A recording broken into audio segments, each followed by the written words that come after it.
నమస్తే, welcome to our channel. నేను మీ సిరి. కూటమికి నా మద్దతు అని చెప్పేసి మెగాస్టార్ చిరంజీవి గారు అయితే చెప్పడం జరిగింది. అంటే ఇప్పుడు రానున్న రోజుల్లో ఖచ్చితంగా కూటమి గెలుస్తుందని చెప్పేసి అయితే తను చెప్తున్నారు. సో ఈ అంశాన్ని మనకు వివరించడానికి మనతో పాటు ఉన్నారు TDP official spokesperson doctor A S Rao గారు. నమస్కారం సార్. నమస్తే సరి. సార్, ఇప్పుడు చూస్తుంటే మెగాస్టార్ చిరంజీవి గారు కూటమికే నా మద్దతు అని చెప్పేసి అయితే తను చెప్పడం జరుగుతుంది.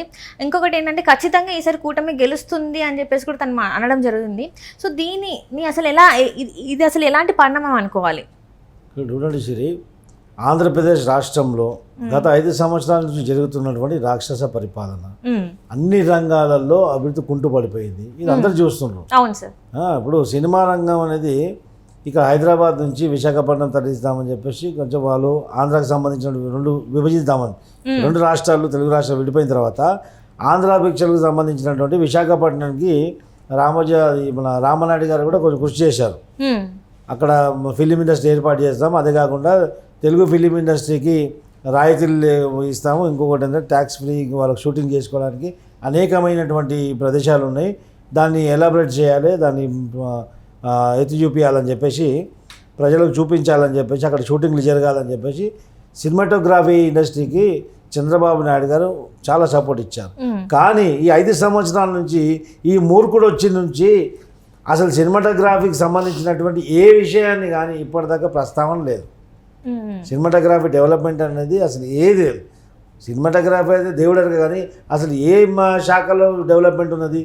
కేవలం దోసుకోవడం, దాచుకోవడం, హత్యలు చేయడం, దాడులు చేయడం తప్ప అక్కడ జరిగింది ఏం లేదు. ఇవన్నీ చూసి కడుపుకు తింటాడు, అన్నం తింటాడు ఎవడైనా కానీ ఆలోచిస్తాడు.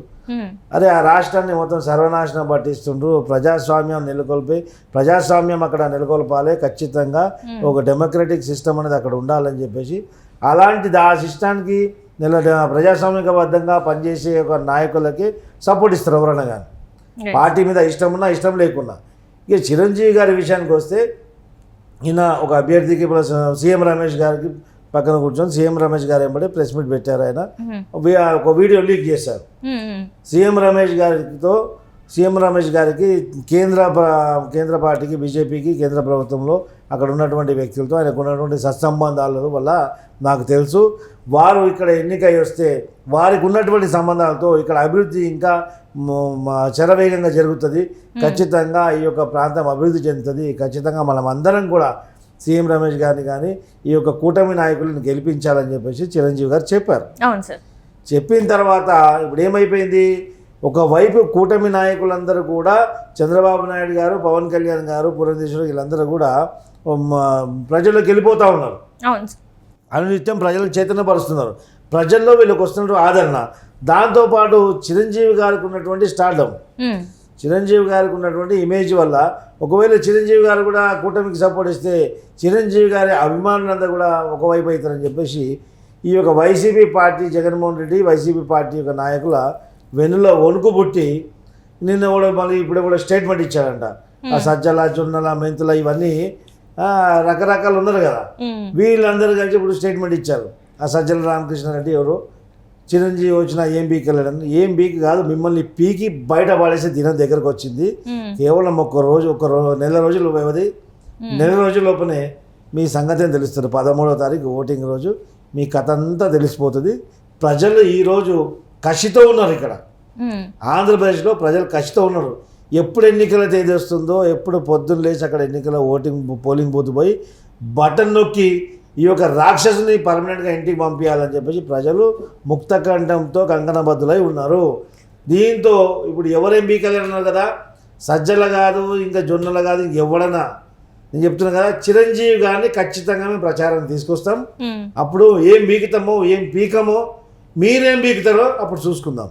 అంటే ఇప్పుడు చెప్తున్నాను కదా, జగన్మోహన్ రెడ్డి గారు 14 లక్షల కోట్లు అప్పు చేసుకొచ్చి మరి ఆంధ్రప్రదేశ్ని డెవలప్ చేసిన అని చెప్పేసి ఆయన చెప్తున్నాడు. అభివృద్ధి నేనే ఇంత తీసుకొచ్చిన, అభివృద్ధి ఇంత అయింది అని చెప్పేసి అంటున్నారు. మరి నిజంగా అభివృద్ధి అయిందంటారా? ఆ నత్తి పకోడీ తెచ్చింది ఎక్కడికి వెళ్ళి 14 లక్షల కోట్ల రూపాయలు అప్పు చేసి రాష్ట్రం పైన ఒక కుదిబండను పెట్టినట్టు పెట్టిండు, అప్పుల కుప్ప చేసి పెట్టిండు రాష్ట్రాన్ని. ఏం చేశాడు, 14 లక్షల కోట్లు తీసుకొని నువ్వు సొంత డబ్బా కొట్టుకోవాలని చేసావు. ఈరోజు కార్పొరేషన్లు అన్నీ చేసి ఫెడరేషన్లన్నీ కార్పొరేషన్గా మార్చి ప్రతి కార్పొరేషన్ మీద లోన్ తీసుకొచ్చాడు. ఈ రోజు ఆంధ్రప్రదేశ్ రాష్ట్రానికి లోన్ ఇచ్చే ఒక రూపాయి ఇచ్చే లోన్ గతి లేదు ఎవరు.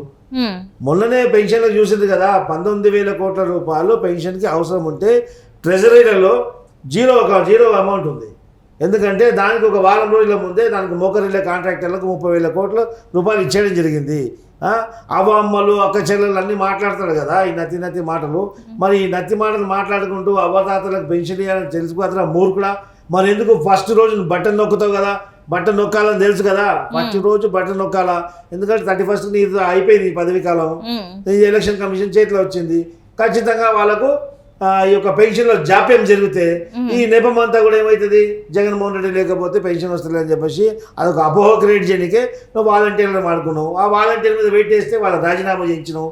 ఇప్పుడు ఏం చేసిండ్రు మీరు? 19,000 కోట్ల రూపాయలు ఫస్ట్ నాడు మీకు అక్కడ అకౌంట్లు ఉండాల్సింది.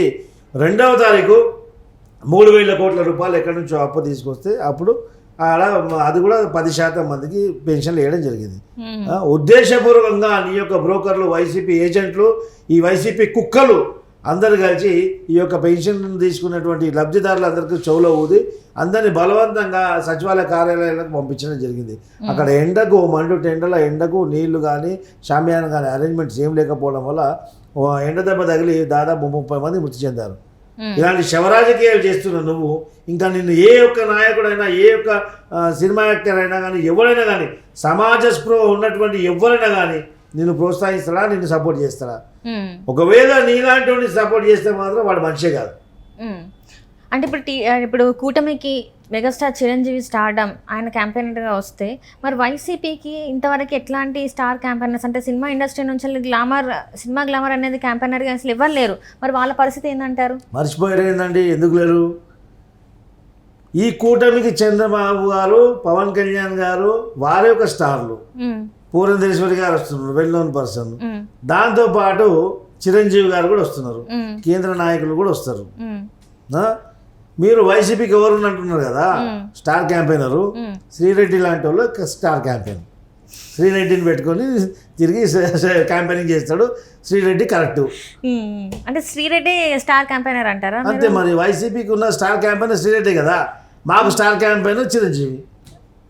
ఓకే, అంటే ఇప్పుడు వాళ్ళ పరిస్థితి ఏంటంటే ఇప్పుడు ఇక్కడ నుంచి వాళ్ళ ఓటమి, వాళ్ళ వెనక తిరుగుబాటు అనేది కరెక్టా? ఓడిపోతున్నాం అనేది వాళ్ళు తెలుసుకున్నారు. వాళ్ళ మనస్ఫూర్తిగా వాళ్ళ మనసే ఆల్రెడీ ఓటమి అంగీకరించింది. మేకపోతు గంభీరతో ప్రదర్శిస్తున్నారు. సో అంటే ఇప్పుడు ఇంకా వైసీపీ అనేది ఇంకా భూస్థాపితం అయిపోతుంది అంటారు ఈ ఎలక్షన్స్ తోని? కనుమరుగైపోతుంది, భూస్థాపితం కనుమరుగైపోతుంది. ఏ విధంగా అయితే బీఆర్ఎస్ పార్టీ ఇక్కడ సర్వనాశనం అయిపోయి అట్టడుగుకి వెళ్ళిపోయిందో అక్కడ కూడా అదే విధంగా వెళ్ళిపోతుంది. ఈ పార్టీలో నాకు సంబంధించిన బీఆర్ఎస్ నాయకులందరూ కూడా పార్టీ కనుమరుగైన తర్వాత ఎక్కడ దర్శనమిస్తున్నారు? జైళ్ళల్లో, కోర్టులలో.